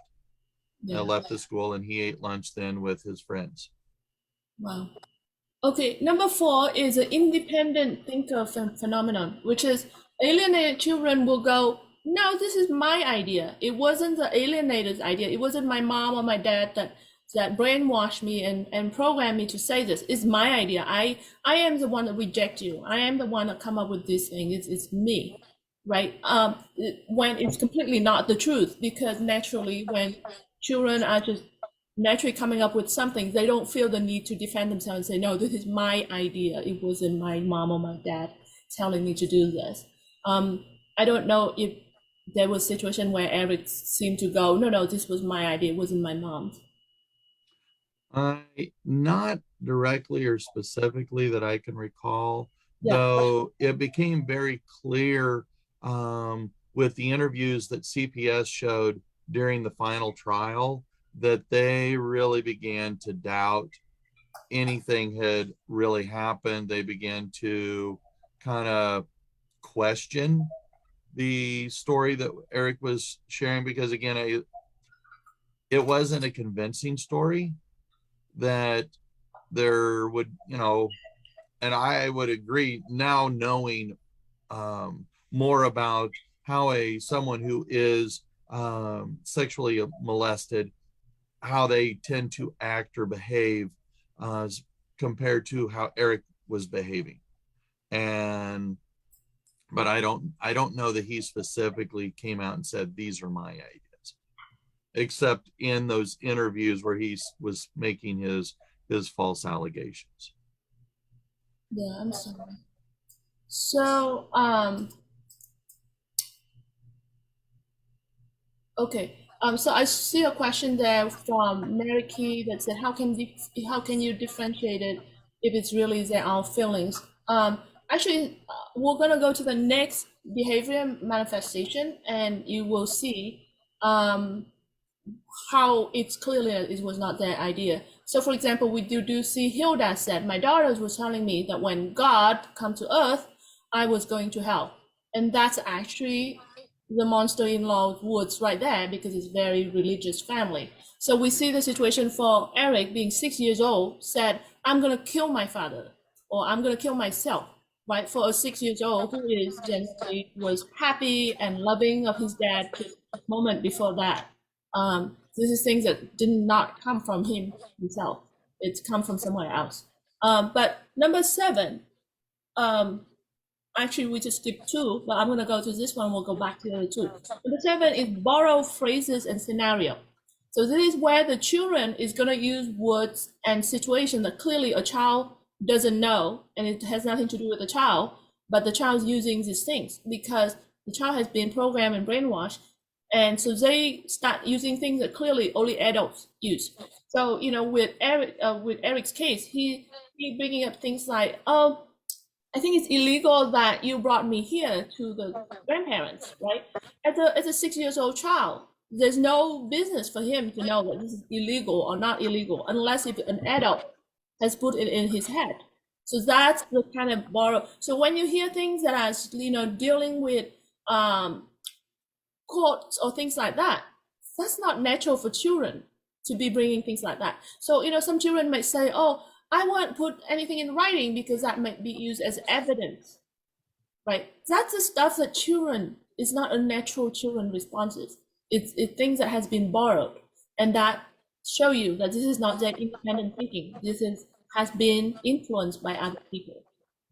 Are there other borrowed phrases or scenarios that Eric used that clearly did not come from him? Well, when he said, well, Daddy, I hate your lawyer. Why did your lawyer make Mr. Sean have to move out? Because I had actually filed discovery when I learned that he had moved in. And of course, then he promptly moved out. And so that's when Eric asked the question of, why'd you make Mr. Sean move out? Why'd your lawyer make Mr. Sean move? Right. Yeah, that's the court stuff. And yet it's not his business as child to be knowing or involving with the progression of the court case. That is correct. Right. So yeah, the children have been shared with inappropriate information.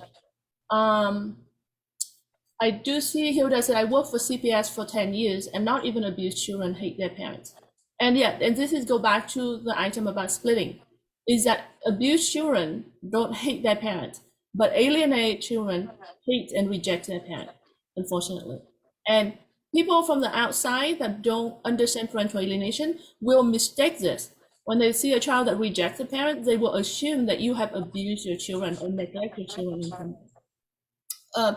Okay, so I did say that I skipped 2 things, so let's go back to it. So number 5 is the absence of guilt. So alienated children will turn really rude and cold and defiant and not respectful of you, but yet they show no guilt, no remorse for how they treat you. And you see this, that this is not your children. Your natural children are the loving and respectful and good children, but yet through alienation, the children turn into this cold and rude and really human beings that don't have any respect for what they've done wrong. I don't know. It seems that Eric was still loving to you while if you had him. Yes.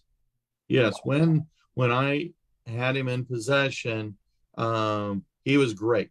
It was just when Mom was around, then he would flip a switch and go from, a great, fun, loving kid to kind of a monster.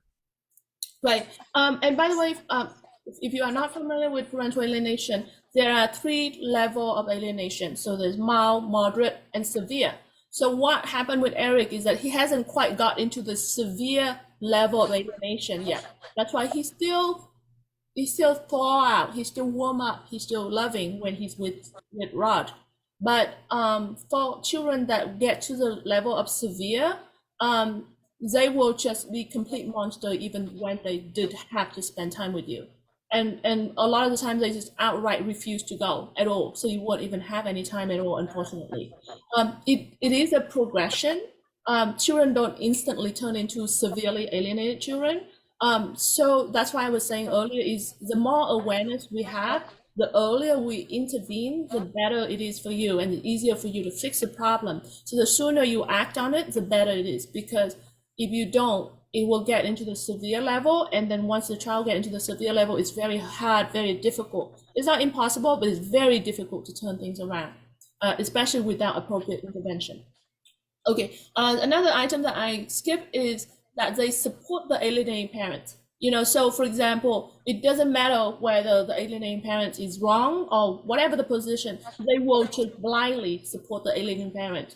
Even if they say, oh, this is A, and the child just say this is A, but as soon as the alienating parent said, no, it's B, they will completely change it and go, oh, yeah, it's B, right? Or if they see you two, like the alienating parent and the target parent have a disagreement, and even if they know that the target parent is right, they still take the position of supporting the alienating parents. So they blindly support the alienators. And we see this with Eric's case. He will just listen to his mother and support her no matter what, right? It's like, I hate my father, I don't want to go, I this and I that, right? All these things. Even though he does love his father, he did love his father, he wanted to go, he had a good time when he did go, but he will support her, no matter what, right? I don't know if there's anything else you wanted to add in terms of he's supporting. And we also saw with the situation with your mother and your sister trying to go and have lunch with him at school, right? So he wanted to be with them. He was loving. He went and hugged them, but he knew that the mother said you cannot have a relationship with them. So he's gonna go, oh, I can't have lunch with you, right? So we see that he's supporting her regardless of how he feels, right? Yeah. Okay.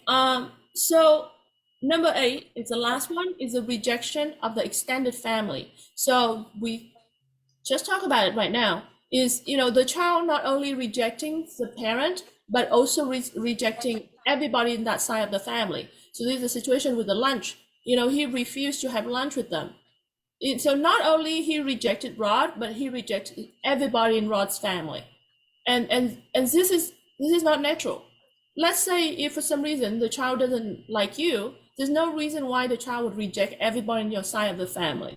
This is something very unnatural here, and this is one of the behavior manifestation of alienation. And this is why the other parent is going out their way to destroy erase this whole completely half of the child support system. Okay, so the 8 behavior manifestation is 1, campaign of denigration, 2, weak and frivolous reasons. Number 3 is lack of ambivalence or splitting. Number 4 is independent thinker phenomenon. Number 5 is the absence of guilt. 6 is supporting the alienating parent, blindly supporting the alienating parent. 7 is borrow phrases or scenarios. And 8 is a rejection of the extended family on the alienated parent's side. So those are the behavior manifestations. So like I said, there are 5 factors. 1 is looking at if the child rejects your relationship. Number 2 is that there's a lack of abuse and neglect from the alienated parent. So with Rod's case, there's allegation of abuse. And so he had to go through that whole investigation process, and then he would put in front of the grand jury, and in order to clear his name. And luckily the grand jury saw through this, and because there was no bill in Texas means that they did not proceed with the case because there's insufficient evidence or insufficient reason to believe that this is actually a case of abuse. So they did not go ahead with prosecution. So that's number 2 is, no abuse and neglect. Number 3 is the alienating strategies that used by the alienators. So the 17 that we talk about. I'm lost track of how many now. I think number 5. 1 is the rejection. 2 is that there's no abuse and neglect from the targeted parent. 3 is alienating behaviors by the alienating parent. 4 is something. I think I missed something there. I forgot the 5 factor. Let me just look up. Sorry.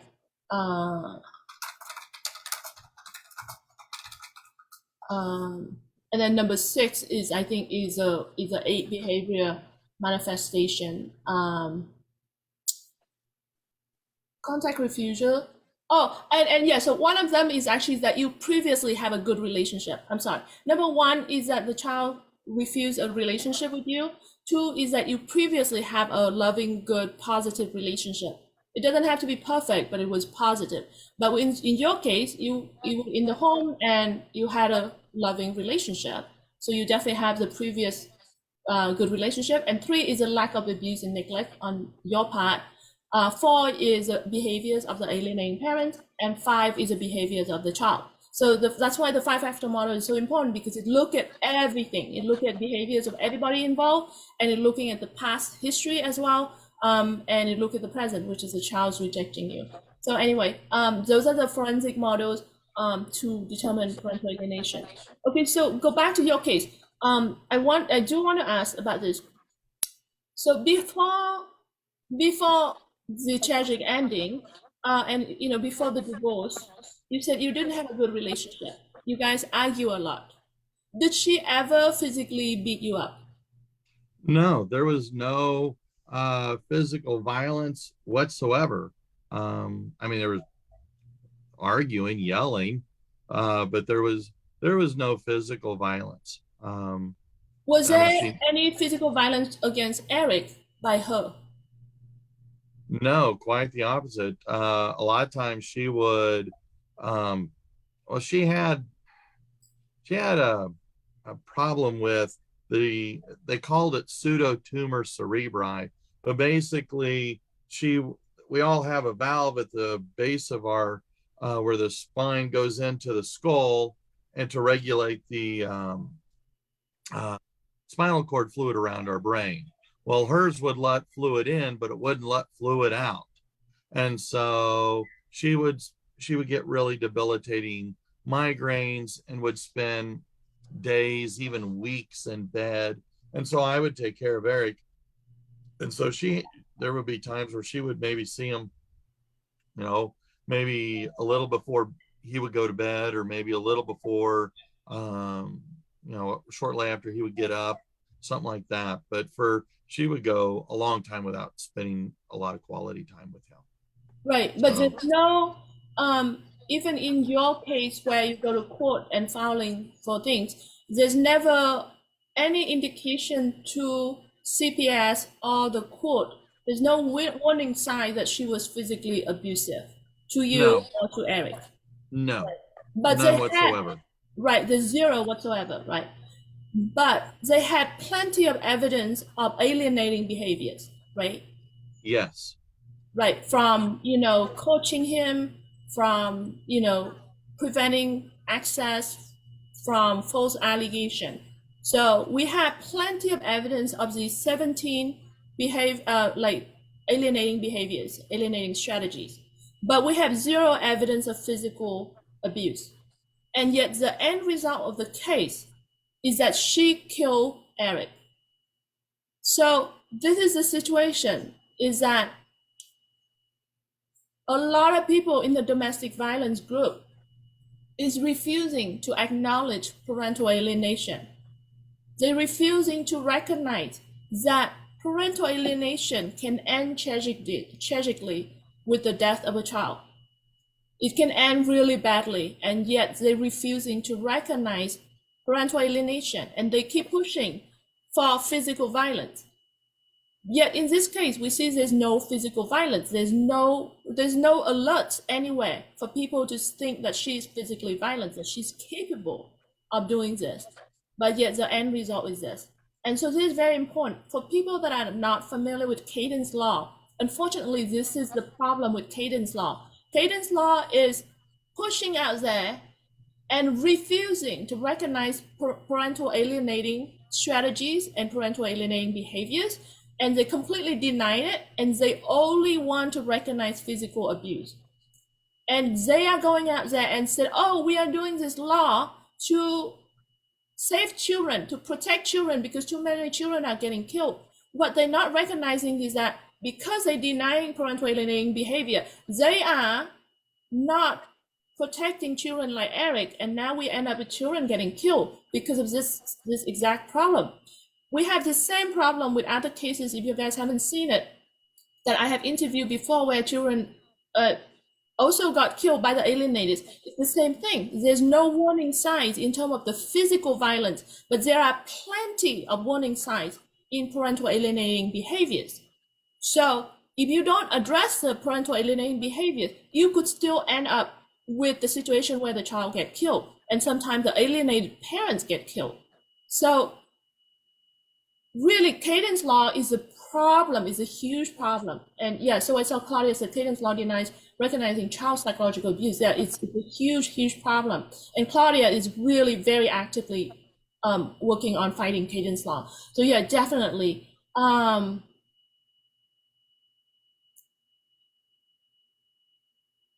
Yeah, so Brandon said that, in the chat room said that, there's an asterisk next to a particular factor. So yeah, the 5 factors, you don't have to have all the 5 factors. There are special cases where not all the 5 factors apply. So yeah, they definitely, like I said, there is a paper by Dr. William Burnett that address a lot more in depth into the 5 factor model. But yeah, you don't need the whole 5, but typically, the whole 5 factors apply to most of the cases. And the same thing with the 17 alienating behaviors, not all 17 apply to every case, but you will see a lot of those in your case if you are an alienated parent or alienated child. And then the 8 behavioral manifestation of the alienated child, you may not see all 8 in your child, but you probably see some of it. So definitely. Okay, so we have gone through and applied the 5 factor model to Rod's case, and we see a lot of that apply to his case. We see all the 5 factors apply to his case. So, and we point out that there was no sign of physical abuse, and yet the end result is still a tragic death of Eric. So I wanted to now talk about you. I want to talk about what it was like going through this process. You talk about being, at the beginning, you were unaware of your rights. You didn't even know that you were not supposed to be kicked out of your own home without any warning. You were being destroyed. You were shocked when you find out about sexual abuse.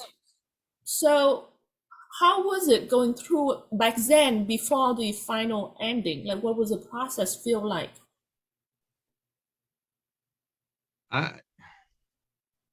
It was horrible. Not to, no ifs, ands, or buts about it. It was horrible. I didn't know what to expect. I felt like I was going to be attacked at any moment from another quarter, another area. It was very difficult for me.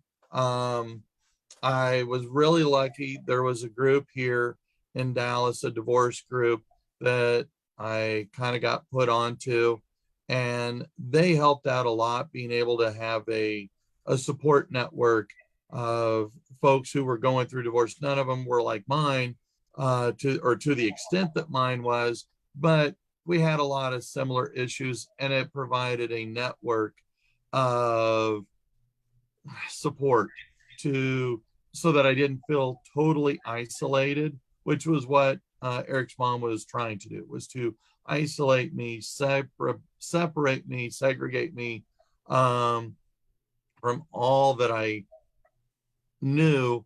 And she was pretty successful in alienating me, not just from Eric, but from a lot of my support network. And so, but the divorce group provided, that helped out a lot. And many of those people I'm still friends with, today. Yeah, so I think you brought up something really important, right? Is that when you're going through this, it's very painful. And a lot of parents felt like they are all alone. And this is exactly what the alienators want. That's a part of this violence circle of behaviors, right? Is one of them is to isolate your victim. That's exactly what they want. They want you to feel like you're the problem and you're all alone.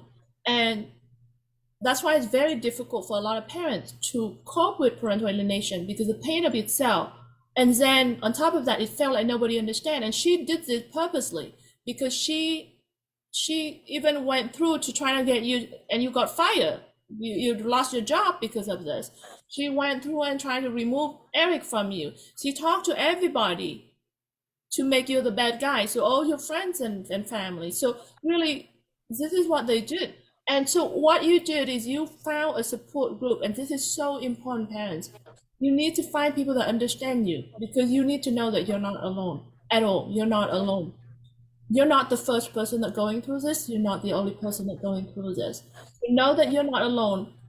And that is so important, because not only the support group can help you with tips and advice, but just knowing that other people understand you, that you're not crazy, is so important.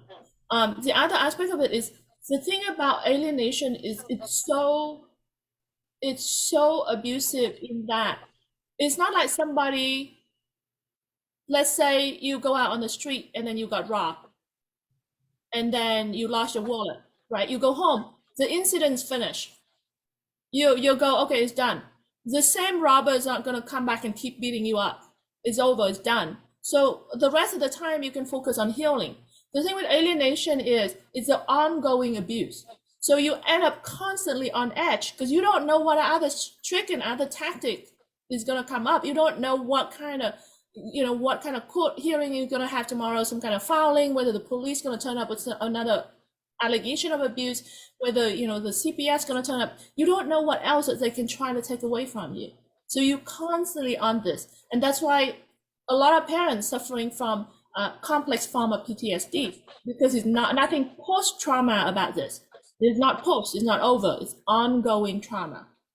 Yeah, so it's really, really hard. So you mentioned that you got support from a community that are divorced parents. And then you also mentioned that there's a time that you stay at your friend's house, and then you also mentioned that there's a friend that have an empty house that you could live in for a while. So it seemed like you did have some support. I'm curious though, did it seem like a lot of people, other than those very specialized, which is the divorced people, outside of that, do people seem to understand what you're going through? Because you mentioned about even a psychologist, the CPS that was investigating the case, she didn't seem to understand at all, right? You said she was a young graduate.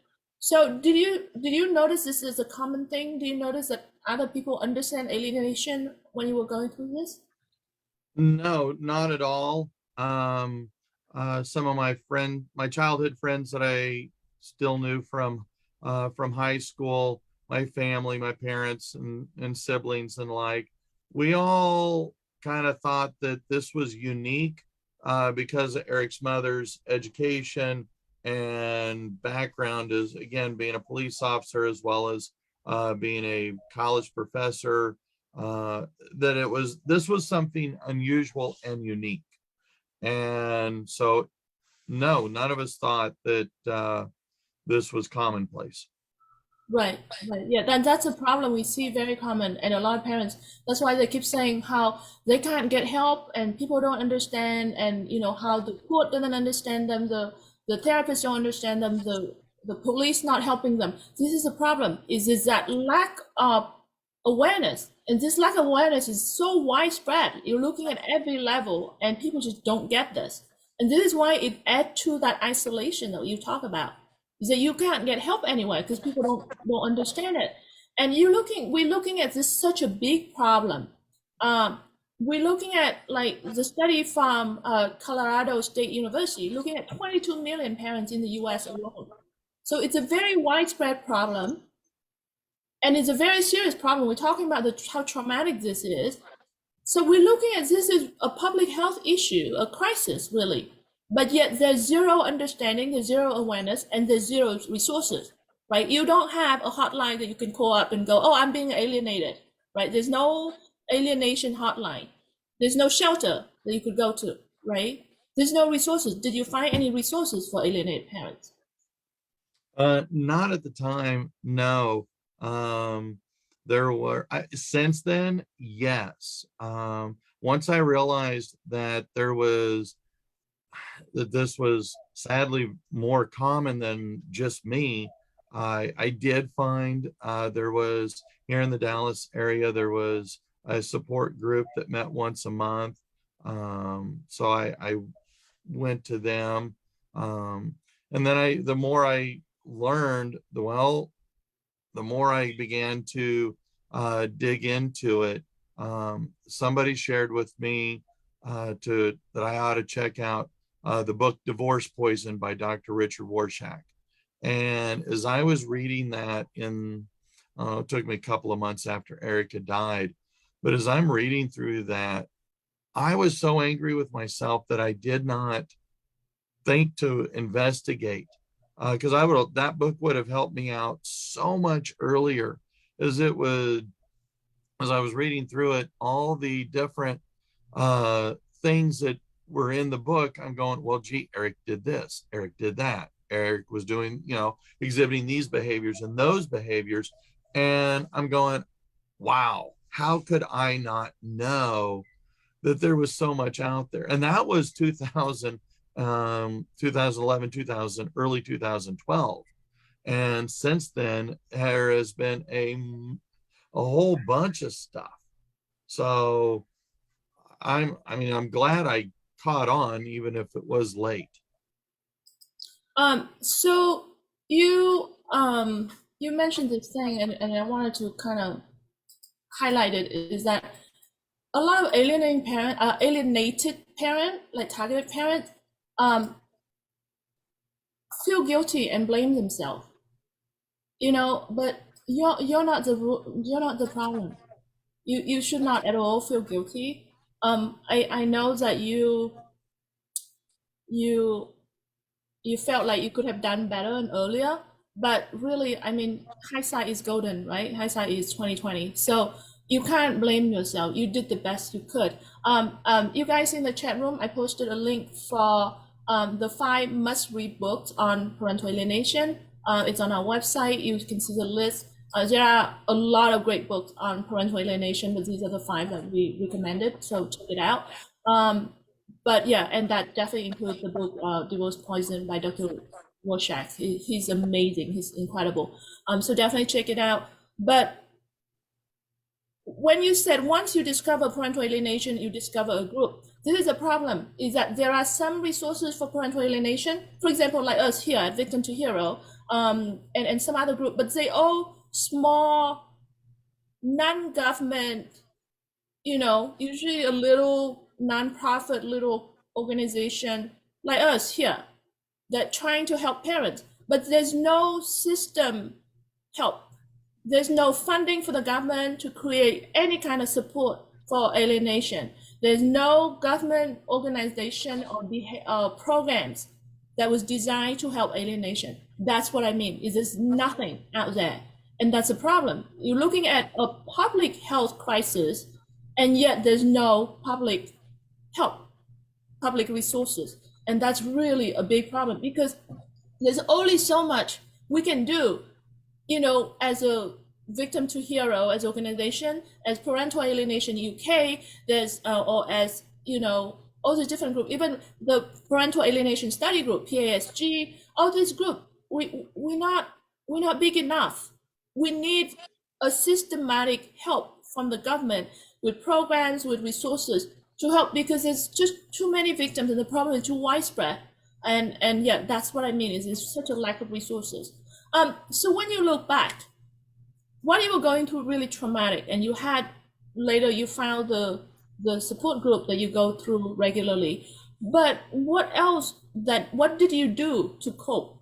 Did you have a particular technique when you feel really down that you use to overcome it and put yourself together? Did you have days that you just kind of share with us? I did have a lot of days. I wasn't working. They let me go from school, and I really struggled. I picked up a part-time job, but I had a hard time focusing on that. I journaled a lot though. I wrote just things that would pop in my head. And so I would journal, if not every day, every couple of days. Um, and that was very, very beneficial. I didn't realize it so much at the time, but after Eric died, and after it took me, well, he died on the 21st of October. We buried him on his 8th birthday, which was Halloween.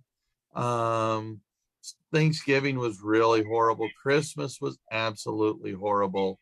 But that winter and spring of 2022 or 2012 rather, I really started going back. I wrote more, um, and it helped me a lot. And I mean, I struggled. I had people say, well, Rod, you need to write a book. I'm going, I don't know. I read books, I don't write books. But I ultimately did, a few years later. And so I wrote the book, For the Love of Eric. Yeah, show us the And, book. I know you have the book right oh, there. all right. So well, I don't know here. I'll hold it out here. Um, but well, I don't know if you can. Yeah, that's good. Okay, it's For the Love of Eric. I've got a web page that's fortheloveoferic.com. But the book, being able to write this was therapeutic for me. And then of course I'm a public teacher. I'm a teacher. I've been in education for over 20 years, and so I wanted to make sure that, not only that it wasn't just my tale of woe, but it also includes a lot of information to help about what is parental alienation, how to deal with it. I got a lot of other people, who shared their stories, shared their input, um, and helped out in the second half of the book. So it's also a tutorial, maybe is a good way to say that. Um, so that's been, being able to then talk about it, having written about it, helped. And then being able to be on program, like with you, and traveling, around the country, talking at various groups. We had a symposium here in Dallas in 2017 that was, wow, that was quite a deal. I went with a couple of others up to Washington, D.C.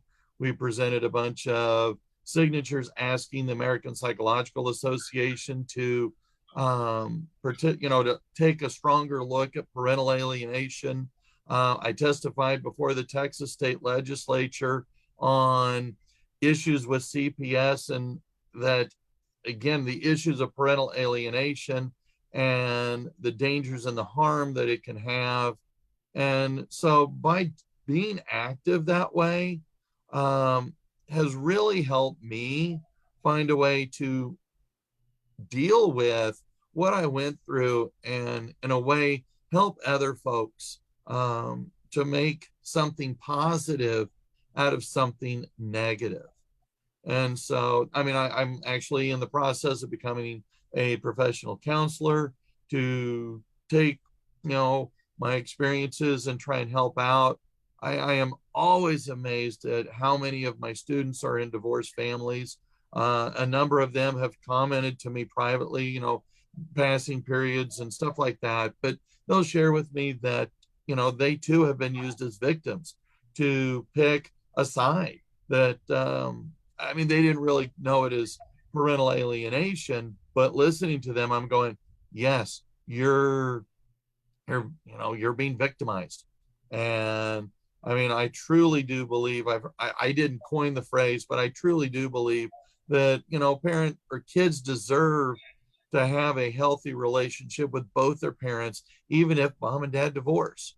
I mean, I heard another individual say that, divorce is to end the marriage, it's not to end the family. And I absolutely agree with that. And so, working with as many people as I can reach out to, and with you. I mean, I know we've worked together on a few other things in the past, but being able to, again, share, enlighten, educate. Again, I want to shine the brightest spotlight possible and join with everybody else that wants to do the same thing, because the more we share, the louder our collective voice, then yes, more help will come. And I can say here in North Texas, there's a lot of things that are happening, changes in attitudes. Lawyers and judges. I mean, I spent some time this summer up at the county courthouse, and a number of the judges still know me, remember me, familiar with me and my story and what happened, even though that was, well, 11 years ago. Right. Right. And so yeah, Rod was just brought up a lot of important points. So going through parental alienation is really tough, but there are things that you could do to help your situation. So, reaching out to other, find support groups. We do have support group on VictimToHero, like we have Facebook groups. I think it's called Parental Alienation Victim Support Group. I don't like the term victims. You should know that. I don't like that term, but we still use it because it's easier for people to recognize what the group is about. So on Facebook, if you look for Parental Alienation Victim Support Group, you'll find our group where you can share your stories and you can get help there as well. But definitely look out for support group. You reach out to other, write diaries, like Rod was talking about, that also helpful. But being proactive to help other people as well, we also talk about this a lot, is because when you do that, even though you feel like it doesn't help your case directly, but it does a lot because it empowers you. You're in the driver's seat, you are the solution. And that mindset, the changing that mindset is so powerful in you fighting your personal case. So definitely we recommend that. I saw Brandon in the chat room talk about the Red Table Talk, which is a program by Jada Smith. And recently they did an episode on parental alienation, and Dr. Amy Baker was a part of that conversation. And then they also did a podcast episode about parental alienation, which is in addition to that TV episode, and also talk about parental alienation. So I posted a link in the chat room for you guys, and you'll see that they actually listed VictimToHero as one of the 4 resources for parental alienation. And then I saw Darlene says he's proved nothing, no one cares. It does feel that way. It definitely does feel that way. And unfortunately, a lot of the time it is that way. But you really definitely, it doesn't mean that we give up and just walk away. We, as a movement, we have to change. We have to make the change, and it might take a lot of time. It might take a lot of effort. But if nobody stand up and make the change, it will never change. So yes, situation is not good right now, but there are people that do see it. There are people that can help. So don't give up completely. Don't feel like this is completely hopeless and helpless, because if you feel that way emotionally, it will impact your case and how you approach it. So if you approach it with a positive mindset, you have a much better chance of winning your case. Whether it's in court or outside court, winning, I don't mean it as in court. It's, there's a different way of dealing with alienation. It could be in court, it could be out court. But definitely having the right mindset is important. So I want to encourage you to not feel completely hopeless and helpless. There's that. I forgot what else I was going to add, but that's okay.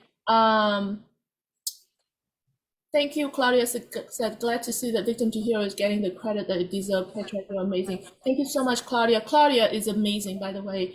She's a great advocate. She's now leading the legislative effort, Respectfully PAC. So you guys can find Respectfully PAC on Facebook. Enjoy that. They focus specifically on legislation. We have been working on legislation essentially up to this point, but now we pass that on to the PAC, and so that we at VictimToHero can focus on education. But yeah, Claudia is now going to lead the effort on the legislation. So I definitely encourage you guys to look for the PAC, enjoy that. So we talk about you. Let's talk about the alienator a bit. A lot of the time, alienation, let's talk about the motive and the reasoning. And a lot of the time, there's not a lot of study into like directly proving it, but everyone kind of sees that the alienator tends to demonstrate behaviors of personality disorder traits. And so let's talk about motives. Why do you think she was doing this? Well, I can't answer that. I do not know for a fact. But one of the things that we had to go through was a psychological evaluation. It was a court ordered, and we met with our with the doctor that was to evaluate us. And in his report, he stated that no deviance in me, other than maybe being a little too passive. But he did identify with her. He said, now I wasn't tasked to find this, so I'm not officially diagnosing her. But he said that Eric's mother had all the markers of borderline personality disorder. And so that was a shocker to me. And so that's what I have said she had. One of my courses that I've had in my training, in my classwork to become a professional counselor, was adult psychopathology. And in there, we were required to dive into the DSM-5 TR. And in there, I discovered that she had, yeah, she matched all those with the borderline personality disorder, but she also had all but two of the markers or the diagnostic tools for narcissistic personality disorder. She also had she had four of the characteristics for histrionics. And I mean, she was the kind of person that if you didn't worship her, then she had no use for you. If you were of no value to her, then she was done with you. And she would only have one really close friend at a time. And she had a hard time telling the truth. She was frequently lying to everybody. I even once asked her, I go, well, you lie to everybody. Why should I believe you that you're not lying to me? And she goes, oh, no. I love you. I won't ever lie to you, which was a lie. But she would seek to destroy you if she felt you were wrong, that you had wronged her. I mean, she had problems when we, shortly after we got married and before we moved from Kansas to Pennsylvania, she had a falling out with her best friend. I mean, they were best friends since kindergarten. They had a bit of a falling out, and she did what she could to try and get her fired from her job. Telling people, stories about her. We go to Pennsylvania. We were at Penn State, and she had some issues with some of the people in her cohort, and she sought to get them kicked out of the program because she felt they had wronged her. We moved down here to Dallas. She's at the university, and she felt that some of the professors were against her. Some of the people that hired on with her were trying to sabotage her and not being able to get tenure. And so she went after them. So she had a history, but I never really appreciated it until I became the target of her animosity. And so by, again, looking at the relationship between these mental health disorders, I absolutely had married into a buzzsaw and had no idea, because it wasn't just the borderline personality disorder that she had. She had several others as well. But that's the thing, right? Is that nobody will enter a relationship if it was bad all the time. The thing is, these abusive people also are very good at love bombing. So you started out with this beautiful relationship with so much hope and so much dreams for how amazing it could be. But the problem is you never realize that you bought into a lie.